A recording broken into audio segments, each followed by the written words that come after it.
భారతదేశ సంస్కృతి సాంప్రదాయాల్లో భాగమైన హిందూ మత పండుగలను ఆనందోత్సాహాల మధ్య ఘనంగా జరుపుకోవడం అభినందనీయమని ప్రముఖ ఇంజనీర్ గట్టి సత్యనారాయణ పేర్కొన్నారు. కాకినాడ ఈస్ట్ మండలం 11వ డివిజన్ అన్నా క్యాంటీన్ 48వ బ్లాక్లో బీజేపీ మండల నాయకులు ఇయ్యప్ప నూకరాజు యాదవ్ ఆధ్వర్యంలో కృష్ణాష్టమి వేడుకలు ఘనంగా నిర్వహించారు. ఈ కార్యక్రమానికి బీజేపీ రాష్ట్ర బిల్డింగ్ కమిటీ సభ్యులు ప్రముఖ ఇంజనీర్ గట్టి Satyanarayana, Kakinada market yard director Kondeti Gangadhar ముఖ్య అతిథులుగా విచ్చేశారు. తల్లిదండ్రులు పిల్లలకు భగవద్గీత చదవడం అలవాటు చేయాలని వారు విజ్ఞప్తి చేశారు. ఈ కార్యక్రమానికి బూత్ అధ్యక్షులు కెల్లా చిట్టిబాబు, నర్ల విజయలక్ష్మి, కొప్పశెట్టి బుజ్జి, రామలక్ష్మి మూర్తి, కొండేటి సత్యనారాయణ, మధు, దేవి, స్థానిక ప్రజలు, పిల్లలు పాల్గొన్నారు. తర్వాత మళ్ళీ ఇదే కార్యక్రమంలో నేను చూడవస్తున్నాను, చాలా ఆనందపడుతున్నాను. అంటే కృష్ణాష్టమి అంటే సందర్భం ఏంటంటే కృష్ణుడు ఎన్నో జీవితంలో ఎన్నో కష్టపడ్డాడు, నేను తెలిసిన విషయమే. ఆ కష్టాలని ఎలా అధిగమించాలో కూడా ఆయన భగవద్గీతలో చెప్పడం జరిగింది. సో దయచేసి పిల్లలందరూ కూడా భగవద్గీత విషయం గురించి ఇక్కడ వచ్చిన పేరెంట్స్ అందరూ కూడా ఆలోచించి వారు వేరు చేసుకుని వారం ఒకసారి అన్నా కానీ పిల్లలకి ఈ భగవద్గీత చెప్తే చాలా బాగుంటుంది. భగవద్గీతలో ఏంటంటే మనిషి ఎలా బతకాలని నేర్పింది భగవద్గీత. సో దాని నుంచే హిందుత్వం మనం ఏర్పడింది. సో హిందుత్వం అన్న మాట అంటే చాలామంది ఏదో అనుకుంటారు, హిందూ మతం అనుకుంటారు. మతం కాదు, హిందుత్వం అంటే మనిషి ఎలా జీవించాలనే విషయం చెప్పిన హిందుత్వం. సో అందుచేత భగవద్గీత అందరూ పఠనం చేయాలి.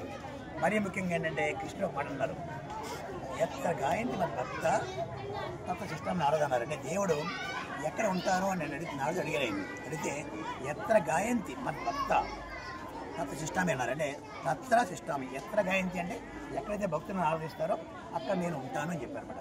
అంటే మీనింగ్ అంటే మీకు ప్రహ్లాదం చెప్పుకున్న మీరు తలుచుకుంటే దేవుడు ఎక్కడ కలుసుకుంటారు.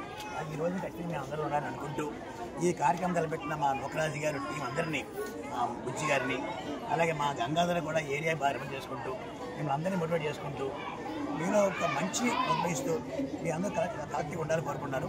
సో ఆ సందర్భంగా మీరు అందరూ కూడా మనస్ఫూర్తిగా కలిసి ఉండి మీ సమస్య పరిష్కారానికి అందరికీ కూడా సమస్య వస్తే దేవుడు కలిసి ఉండాలని కోరుకుంటూ ఇలాంటి కార్యక్రమం బాగుంది. ప్రతి కార్యక్రమం కూడా ఇంత ఆదరిస్తున్న మా 11వ వార్డు 46 బ్లాక్ ప్రజలందరికీ కూడా 11వ వార్డు ప్రజలందరికీ కూడా నాకు చాలా సంతోషం ఉంది. ఎందుకంటే వాళ్ళు ప్రతి కార్యక్రమాన్ని కూడా చాలా జయప్రదంగా చేస్తారు. ఈరోజు కృష్ణ భగవానుడి యొక్క సారాంశం ఏదంటే కృష్ణ భగవానుడి భగవద్గీతలో అందరూ కూడా మంచిగా ఉండాలి, అందరితో ప్రేమగా ఉండాలి అని చెప్పేసి ప్రేమ అనే దాన్ని ప్రతి వ్యక్తికి కూడా పరిచయం చేశారు ఆయన. ఆ ప్రేమను అందరికీ కూడా పంచుకోవాలి, కల్మషాలు ఉండకూడదు, కుళ్ళు కుతంత్రాలు ఉండకూడదు అని చెప్పేసి చెప్పడం జరిగింది. తల్లిదండ్రులు కోరుకునేది ఏంటంటే పిల్లలు స్కూల్ నుంచి రాగానే భగవద్గీత అనేది మాకు సార్ చెప్పినట్టు యూట్యూబ్లో ఉంటుంది. సీరియల్స్ కాకుండా యూట్యూబ్లో నుంచి వచ్చే వాక్యాలు ఏమైతే ఉన్నాయో అందరికి కూడా అర్థమయ్యే భాషలోనే మనకు దొరుకుతుంది ఆ వాక్యాలను రోజుకి 1-2 వాక్యాలను ఈవినింగ్ పూట పిల్లలందరూ కూడా పరిచయం చేస్తే వాళ్ళలో చాలా పట్టుదల, ఏకత్వం, మంచి కాన్స్టెంట్ ఆ ఏకాగ్రతతో వాళ్ళు మంచి ఆలోచనతో ముందుకు వెళ్ళి వాళ్ళ యొక్క భవిష్యత్తు పునాది వేసుకుంటారు. ఈ భగవద్గీత చదవడం వల్ల, వాళ్ళు నేర్చుకోవడం వల్ల ఇదందరూ కూడా ఈ విషయాన్ని అందరూ కూడా గుర్తించుకుని ప్రతి తల్లిదండ్రులు కూడా దీన్ని ముందుకు తీసుకెళ్లాలని చెప్పి నా విజ్ఞప్తి.